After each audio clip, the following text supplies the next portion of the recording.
শ্রাবণ মাস পড়ে গেছে। আর শ্রাবণ মাস মানেই বাবার মাস। আর বাবার মাসে ভূতনাথ দর্শন করব না সেটাও কি সম্ভব? তাই আমরা চলে এলাম নিমতলা ঘাটের পাশেই অবস্থিত কলকাতার বিখ্যাত ভূতনাথ মন্দিরে। আর শ্রাবণ মাসের জন্য এখানে বিশাল মেলার আয়োজন হয়েছে।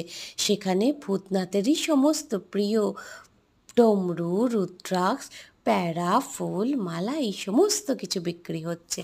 আর মন্দিরে সন্ধেবেলা ভস্য আরতি হয়, ঠিক মহাকাল মন্দিরের মতো। আর এই ভস্য আসে পাশেই নিমতলা ঘাট থেকে। যাই হোক, আমরা তারপরে মন্দিরের ভিতরে প্রবেশ করলাম। মন্দিরের ভিতরটাও খুব সুন্দর সাজিয়েছে, যেহেতু শ্রাবণ মাস।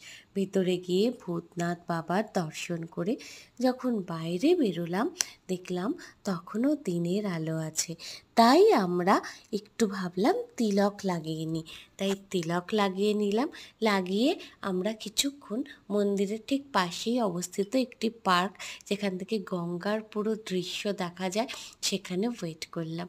সময় কাটিয়ে তারপর রাতের আলো দেখে বাড়ি ফিরলাম।